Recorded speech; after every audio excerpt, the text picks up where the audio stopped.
नमस्कार साथियों, आप लोग कैसे हैं। आशा करता हूं आप सभी अच्छे होंगे और उम्दा होंगे। साथियों, आज पुनः हम एक टॉपिक पर चर्चा करने आया हूं, जिस टॉपिक का नाम है आनुवंशिकता एवं वातावरण का प्रभाव। साथियों, इस टॉपिक के अंतर्गत आज के मुख्य बिंदु होंगे आनुवंशिकता की अवधारणा, आनुवंशिकता के प्रभाव, वातावरण का अर्थ, वातावरण का प्रभाव, आनुवंशिकता तथा वातावरण के प्रभाव का शैक्षिक महत्व। तो चलिए बिना देर किए हुए हम टॉपिक की ओर अग्रसर होते हैं। आनुवंशिकता की अवधारणा। माता पिता से उनके बच्चों में या एक पीढ़ी से दूसरी पीढ़ी में शारीरिक गुणों तथा संगठनों के जीन्स द्वारा होने वाले संचरण का अध्ययन करने वाले विज्ञान को आनुवंशिकी की संज्ञा दी जाती है। ठीक, क्या कहा जा रहा है कि माता पिता कि उनके बच्चों या एक पीढ़ी से दूसरी पीढ़ी में शारीरिक गुणों तथा संगठनों के जीन्स द्वारा होने वाले संचरण का अध्ययन करने वाले विज्ञान को क्या कहते हैं? आनुवंशिकी की संज्ञा कहते हैं। आनुवंशिकी की संज्ञा कहते हैं। जीन्स द्वारा व्यक्ति को अपने माँ बाप के या माता पिता के गुणों को प्राप्त करता है। जीन्स के द्वारा कहा जाता है कि जीन्स के द्वारा व्यक्ति अपने माँ बाप के या माता पिता के गुणों को प्राप्त करता है। इसे ही आनुवंशिकता कहते हैं। चलिए आगे देखते हैं। आनुवंशिकता के प्रभाव। पहला है बालक के आनुवंशिक गुण बालक के कद, रंग रूप, शारीरिक गठन, वृद्धि को प्रभावित करता है। कहा जाता है कि बालक के आनुवंशिक गुण के कारण बालक की कद, रंग रूप, शारीरिक गठन, वृद्धि ये सब क्या होते हैं? प्रभावित होते हैं। दूसरा है बालक के आनुवंशिक गुण के कारण ही बालक में कई बीमारियां या समस्या उत्पन्न होती है, जैसे वर्णांधता, जिसे कलर ब्लाइंडनेस कहते हैं। ठीक है ना। कहा जाता है कि बालक के आनुवंशिक गुण के कारण ही ये बीमारी उत्पन्न होते हैं। किसमें? बालक में। चलिए आगे देखते हैं।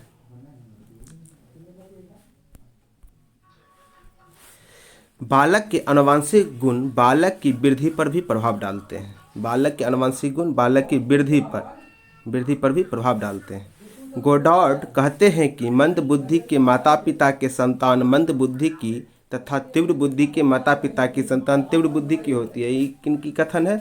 गोडार्ड। यहाँ क्या कहते हैं? गोडार्ड का। ठीक है ना। गोडार्ड कहते हैं कि मंद बुद्धि के माता पिता के संतान मंद बुद्धि के होते हैं और तीव्र बुद्धि के माता पिता के संतान तीव्र बुद्धि के होते हैं। अगला पॉइंट है बालक की मानसिक क्षमता से उसकी अन्य क्षमताएं प्रभावित होती है। बालक की मानसिक क्षमता से ही उसकी और सभी क्षमताएं प्रभावित होती हैं। ठीक। थॉर्नडाइक का कहना है कि बालक के मूल शक्तियों का प्रधान कारण उसका वंशानुक्रम ही है। ठीक ना। थॉर्नडाइक भी मानते हैं कि बालक के मूल शक्ति का प्रावधान क्या है? उसका वंशानुक्रम ही है। चलिए आगे देखते हैं।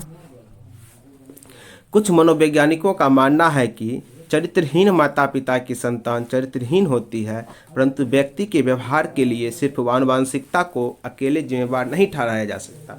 मतलब कुछ मनोवैज्ञानिक ये मानते हैं कि जो माता पिता चरित्रहीन होते हैं उनके संतान भी चरित्रहीन होते हैं, परंतु यह जो है व्यवहार सिर्फ आनुवंशिकता को अकेले जिम्मेवार नहीं ठहराया जा सकता। मतलब ये सिर्फ आनुवंशिकता के अनुसार ही नहीं इसको ठहराया जा सकता है, इसके और भी पहलू और पक्ष हो सकते हैं।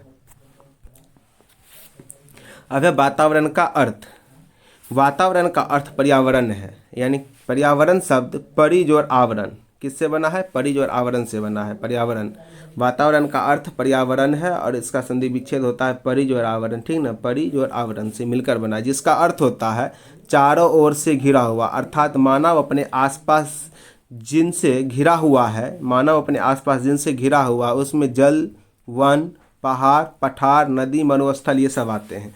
वातावरण के अंतर्गत सिर्फ भौतिक चीज़ें नहीं आती, बल्कि वातावरण को विस्तृत रूप से देखा जाता है तथा यह भौतिक, सामाजिक, आर्थिक, सांस्कृतिक ये सभी कारकों से प्रभावित होते हैं। कहा जाता है कि वातावरण के अंतर्गत सिर्फ भौतिक चीज़ें नहीं आती हैं, इसके अंतर्गत विस्तृत चीज़ आती हैं, जिसमें भौतिक, सामाजिक, आर्थिक, सांस्कृतिक ये सभी कारक भी इसमें प्रभावित होते हैं वातावरण में।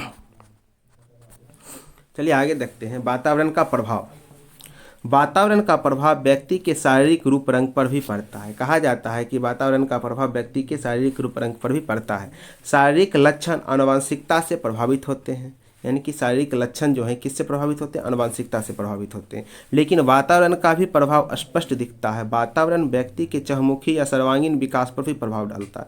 यानी कहा जाता है कि ये जो वातावरण का प्रभाव है ये व्यक्ति के चहुमुखी विकास या फिर सर्वांगीण विकास यानी कि चारों ओर विकास मतलब चहुमुखी विकास के ऊपर प्रभाव डालता है।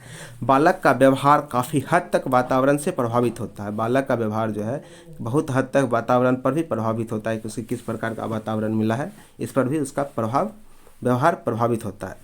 आगे है बालक का रहन सहन, उसकी आर्थिक स्थिति, उसके मानसिक विकास को भी प्रभावित करती है। यानी कि बालक का रहन सहन है इससे क्या होगा, बालक के रहन सहन से इसकी आर्थिक स्थिति और इसके मानसिक विकास दोनों पर क्या होगा, प्रभाव पड़ेगा।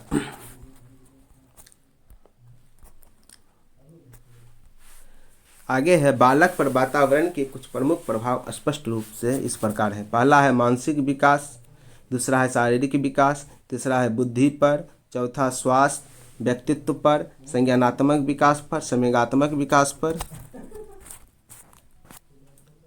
भाषाई विकास पर, सामाजिक विकास पर, समायोजन क्षमता पर। ये सभी पर बालक का क्या होता है, प्रभाव पड़ता है। ठीक ना, वातावरण के कुछ प्रमुख प्रभाव हैं जो इन सभी पर बालक को पड़ते हैं।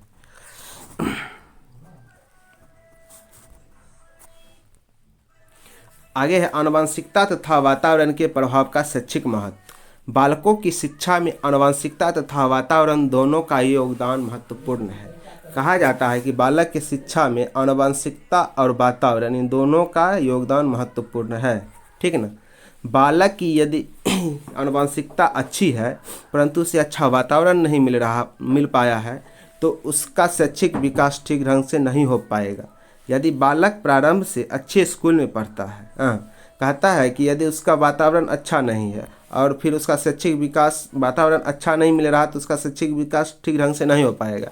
यदि बालक प्रारंभ से अच्छे स्कूल में पढ़ता है जहां बालकों के सर्वांगीण विकास पर बल दिया जाता है, कहा जाता है कि यदि ये बालक अगर अच्छे स्कूल में पढ़ रहे हैं जहाँ इसके सर्वांगीण विकास पर बल दिए जाते हैं तो ऐसे में निश्चित रूप से बालक का चहुमुखी विकास होना निश्चित है, जायज़ है।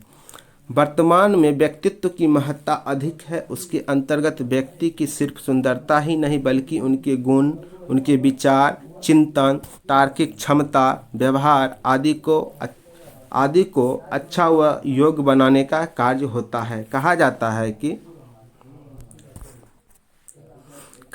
है कि यदि वर्तमान में यदि व्यक्ति की महत्ता अधिक है और उसके अंतर्गत यदि व्यक्ति सिर्फ सुंदर ही नहीं बल्कि उनके गुण, उनके विचार, उनके चिंतन, व्यक्ति के तार्किक क्षमता, व्यक्ति के व्यवहार, ये सब चीज़ क्या होना चाहिए, अच्छा व योग्य बनाने का कार्य होता है। किसमें, वातावरण और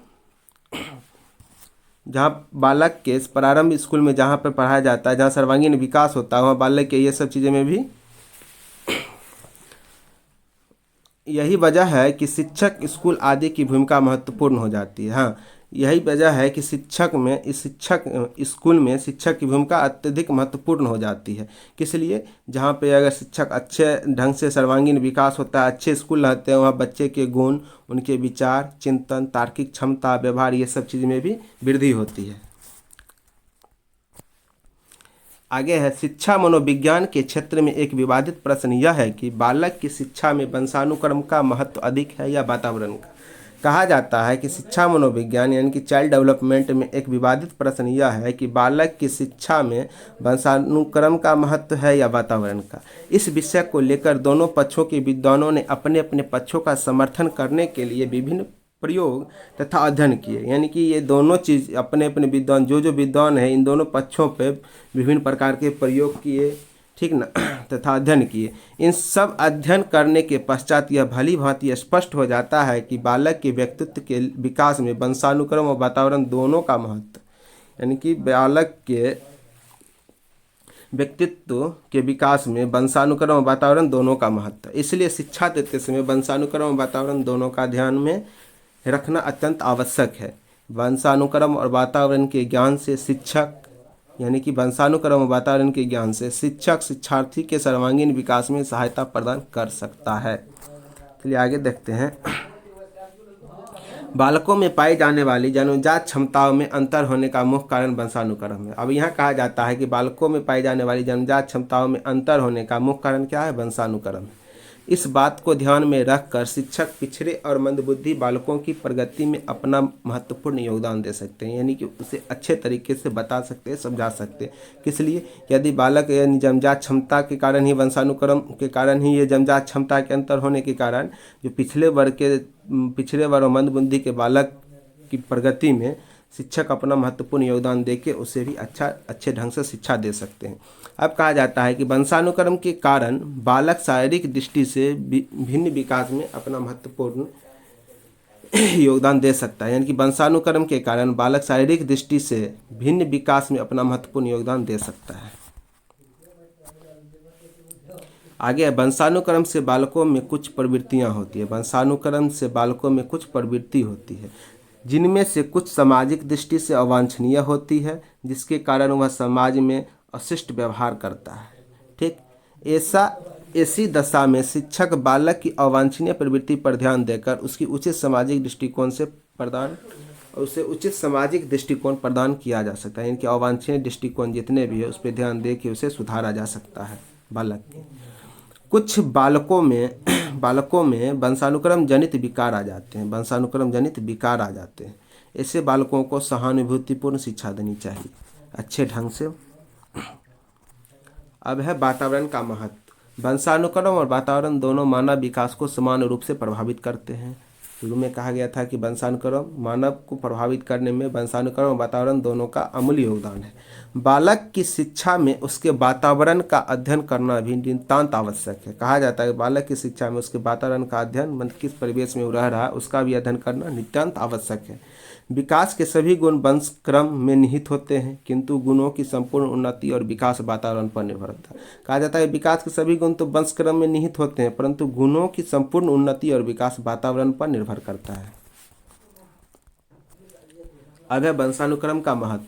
बालकों में वंशानुक्रम के कारण शारीरिक विभिन्नता पाई जाती है। बालक के शारीरिक विकास का उसकी शिक्षा पर भी प्रभाव पड़ता है, यानी कि बालक के वंशानुक्रम के कारण शारीरिक भिन्नता पाई जाती है और इससे क्या होता है, उसके शिक्षा पर भी इसका प्रभाव पड़ता है। वंशानुक्रम के कारण ही बालकों की जन्मजात क्षमताओं और गुणों में अंतर होता है, यानी कि वंशानुक्रम के कारण बालकों की जन्मजात क्षमता और उसके गुण में अंतर हो जाता है। शिक्षक को प्रत्येक बालक की क्षमताओं और योग्यताओं के अनुसार ही सीखने की योग्यताओं का विशेष ध्यान रखना चाहिए, यानी कि हर एक बच्चे के क्षमता और योग्यता को देखते हुए उसे सिखाने में शिक्षकों का विशेष योगदान होना चाहिए। उसे ध्यान देकर उस प्रकार से उसे सिखाना चाहिए। आगे है बालक पर अपने परिवार, पास पड़ोस, विद्यालय, मित्रों का प्रभाव पड़ता है, यानी बालक पर अपने पास पड़ोस में रहने वाले व्यक्ति, ठीक, विद्यालय में और उसके मित्र हैं, ये सब चीज़ का भी बालक पर प्रभाव पड़ता है। अतः अध्यापक को इन समस्त स्थानों के वातावरण को ध्यान में रखकर उसे उचित निर्देश प्रदान करना चाहिए, यानी कि इस सब चीज़ को भी अध्यापक को ध्यान में रखते हुए उस प्रकार से उसे निर्देश करना चाहिए बच्चे को। सभी बालकों के लिए सृजित वातावरण कभी कभी कुछ बालकों के लिए अपूर्ण होता है, इनकी जो एक सृजित वातावरण होता है सभी बालकों के लिए, उसमें कभी कभी कुछ बालकों के लिए ये सृजित वातावरण अपूर्ण हो जाते हैं और इस कारण उसका उस गति या दिशा में अनुकूल विकास नहीं हो पाता, यानी कि जिस दिशा में शिक्षक चाहते हैं बालक का विकास करना, उस दिशा उस गति से उस दिशा में उसका अनुकूल विकास नहीं हो पाता है। उसके विकास के लिए अलग से विद्यालय में शैक्षिक एवं व्यावसायिक निर्देश की व्यवस्था होनी चाहिए। इस प्रकार के बालक के लिए विद्यालय में अलग से उसके लिए शैक्षिक और व्यावसायिक निर्देश की व्यवस्था करनी चाहिए बालक शिक्षक को स्कूल में। विद्यालय में अनुकूल एवं शैक्षिक वातावरण उत्पन्न करने के लिए पुस्तकालय और खेलकूद, व्यायाम आदि की सुविधा दी जानी चाहिए, यानी कहा जाता है कि विद्यालय में अनुकूल एवं शैक्षिक वातावरण उत्पन्न करने के लिए क्या करना चाहिए कि विद्यालय में पुस्तकालय, खेलकूद, व्यायाम आदि की सुविधा बच्चों को देनी चाहिए। इससे बालकों की रुचि, मूल प्रवृत्ति तथा अन्य स्वाभाविक आवेगों का समायोजित ढंग से विकास होता है। चलिए आगे है, ह्यूमेन ने लिखा है वातावरण द्वारा शारीरिक लक्षण सबसे कम, बुद्धि उससे अधिक, शिक्षा तथा ज्ञान प्रेरित उससे भी अधिक, व्यक्तित्व एवं स्वभाव सबसे अधिक प्रभावित होती है। तो उनका कहना है कि वातावरण द्वारा शारीरिक लक्षण सबसे कम प्रभावित होते हैं, बुद्धि उससे थोड़ा अधिक प्रभावित होते हैं, शिक्षा तथा ज्ञान प्रेरित उससे ज़्यादा होता है, उसके बाद क्या है, व्यक्तित्व एवं स्वभाव सबसे अधिक प्रभावित होते हैं। ठीक ना, वातावरण के द्वारा शारीरिक लक्षण में। आगे है, उपयुक्त विवेचन से स्पष्ट होता है कि शिक्षक के लिए वंशानुक्रम और वातावरण दोनों का ज्ञान होना आवश्यक है। बाल विकास की दृष्टि से दोनों तत्वों का समान महत्व है, किसी एक तत्व को प्रधानता नहीं दी जा सकती है। ठीक, चलिए इसी के साथ आज का क्लास यहीं ख़त्म होता है। साथियों, आज यह वीडियो आपको कैसा लगा, आप अपना सुझाव कमेंट के माध्यम से अवश्य बताएं।